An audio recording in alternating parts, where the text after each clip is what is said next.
Today, we're talking about what we learned from the Chicago Bulls' last game as they got beat by the Cleveland Cavaliers 115 to 110. And so before we go ahead and we jump into it, I first want to remind you to slam dunk on that subscribe button, just like Matas Buzelis slam dunks in games. And so in exchange for slamming on that subscribe button, I'm going to give you nothing but daily content around the Chicago Bulls. And so make sure that you hit that like, you hit that subscribe, and you join the Chicago Bulls Insider family as we talk nothing but Chicago Bulls basketball. And so with that being said, let's go ahead and let's jump into it as we're talking about some key takeaways from this last game against the Cleveland Cavaliers. And so I didn't get a chance to do the post game. And so I wanted to follow back up and just really talk about this game and just really some of the key points out of this one. And this will lead into what we want to talk about in this next video with some of these performances here. And so starting with just the overall, summary of this game, I thought that this was a game in which the Bulls just didn't look good early.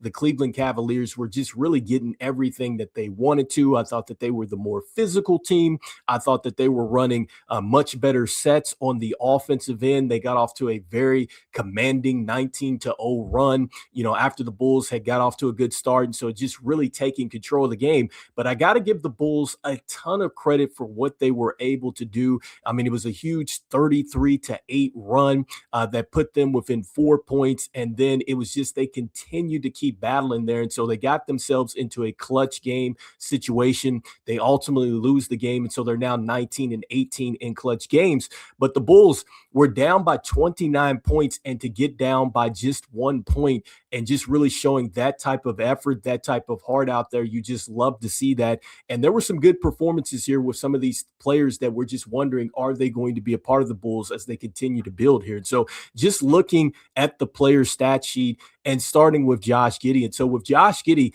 look, I think that he was initially frustrated with the calls that he was not getting. It was a tough night offensively, but man, did he come through in a big way when it came down to the assist. And so this was a career high in assists for him with 19 assists. That's the most assist for a Chicago Bulls player since 1985. And that was Enos Wadley who did that. And so just a phenomenal performance here from Josh Giddey, because those assists were huge down the stretch, and he just found players in many different ways out there. And so 9 points, a -5 in the plus-minus box score.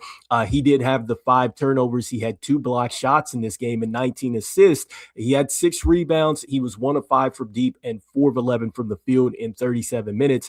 Next with Tre Jones. And so with Tre Jones, look, we continue to see that Tre Jones is the type of player, man, that you just love to have on your team. He continues to show high basketball IQ out there. I thought that he did a great job as far as getting to the free throw line when it counted for the Chicago Bulls and really helping them get settled and making sure that they got points that way. He had a very nice sequence in this game where he got some back-to-back steals. He got a nice little 4-point play in this game. And so, look, Tre Jones continues to be just a terrific re-signing for the Chicago Bulls, and certainly a player that I'm hoping that the Bulls hold on to. But I've also said before that, look, man, as he continues to play well, I think that the trade value is there for you too. And so 20 points, a +4 in the plus-minus box score, the 3 assists in this game.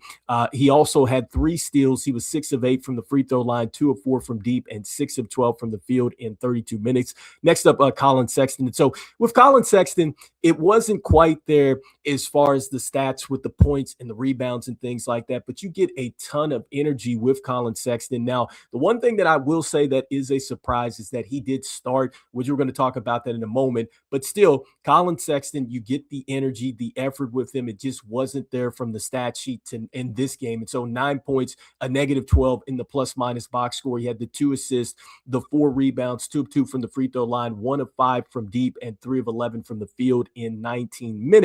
Then next, continuing on here, as we take a look at Nick Richards. And so Nick Richards, to me, I think that this was the type of game where it just shows that this is why you would want to bring Nick Richards back, I think, on just really a team-friendly deal. And so 16 points, a +11 in the plus-minus box score. He had the 8 rebounds. He was 1 of 4 from the free throw line, 1 of 2 from deep, and 7 of 11 from the field in 30 minutes. And so I liked how he was showing the no fear to shoot the three-pointer there. That was off an assist from Josh Giddey. So that was one of his assists. He also caught a nice lob from Rob Dillingham. He got another one from Josh Giddey as well. And so showing that he can be a lob threat, showing that he can get boards, and he's showing more confidence as far as shooting the three ball. And so I wonder if that is something that we would see some more of from Nick Richards if he were to come back with the Chicago Bulls. And so not saying that the center has to sit out there and shoot 3-point shots, but I am liking the fact that he's showing that type of confidence and he's knocked some down.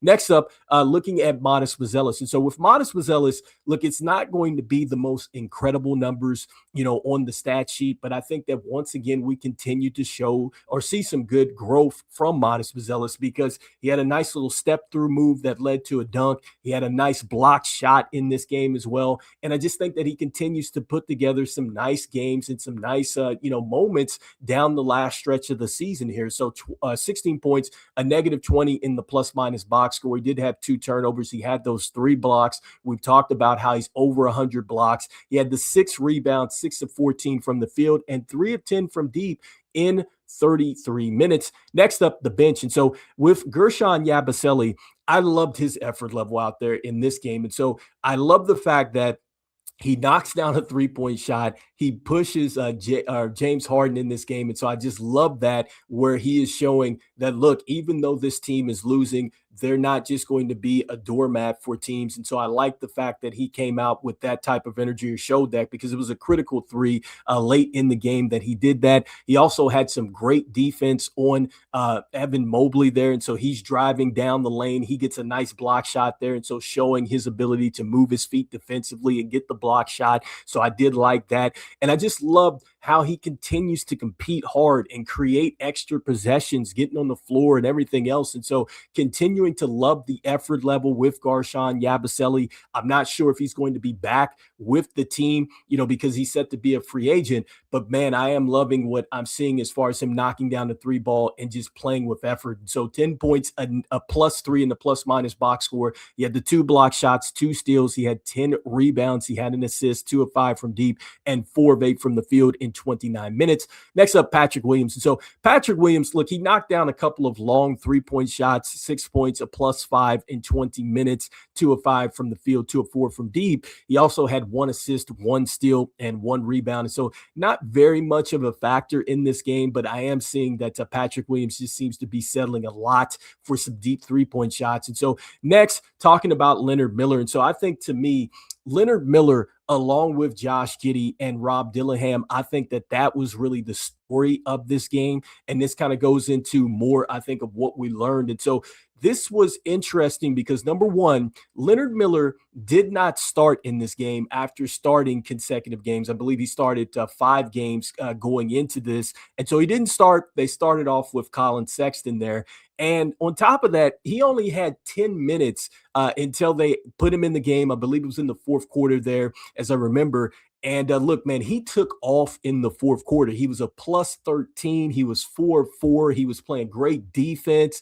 Even the shot that James Harden hits late that seals it for the Cleveland Cavaliers, that was outstanding defense. He didn't foul him. He plays with length. He puts a hand in his face, and you just got to shake James Harden's hand because he knocks down the shot. But it's efforts like that you love from Leonard Miller. And I just like the fact that we continue to see him running the floor hard, finding ways to be impactful for this team. Once again, you see that he's getting to the boards. And so I know it's not as much as his averages have been, but still it's right there with the 4. I believe he's been averaging 6 for the month. But once again, he finishes in double figures, and that's with limited minutes. And so you see that Patrick Williams had 1 more minute than him, and you see that Leonard Miller, 19 minutes, and the impact if you watch this game and what he had. So 10 points. I know it goes down as a -2 in the plus-minus box score, but man, he was very impactful in this one. 4 rebounds, 1 of 3 from deep, and 4 of 9 from the field in 19 minutes. To me,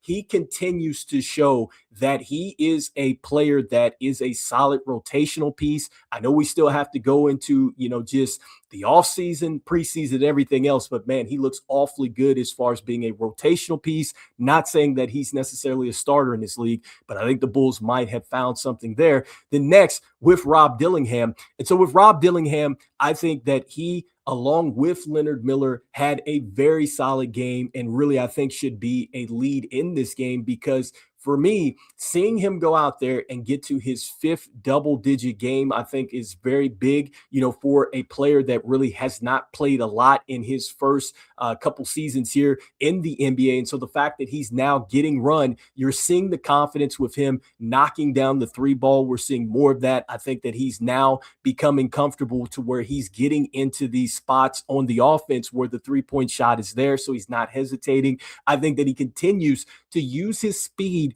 and get to pockets on the floor. I think that you're starting to see more of that. At times, sometimes he does struggle with the size, but I like the fact that he's going in there and he's getting the attempts at the rim and things like that. Now, on the other side of this thing, the one thing that he's going to have to work on is he continues to struggle, I think, defensively there, obviously with the size advantage, that teams are going to have on a night-to-night basis. You just want to see that he's going to hang in there and not get into foul trouble. But I think that this was one of Rob Dillingham's better games. And so 17 points, a -9 in the plus-minus box score, 5 personal fouls, 4 rebounds. He had an assist. He had a steal. He was 7 of 14 from the field and 3 of 7 from deep in 21 minutes. And so, again, much like Leonard Miller, I'm not saying that he's a starter in this league, but man, he looked awfully solid coming off the bench. And I think that the Bulls perhaps could have found 2 solid role players if they can continue to play this way. Because remember, with Rob Dillingham, he also is dealing with a little bit of something going on in his wrist, which he's probably going to have to address here in the offseason. And so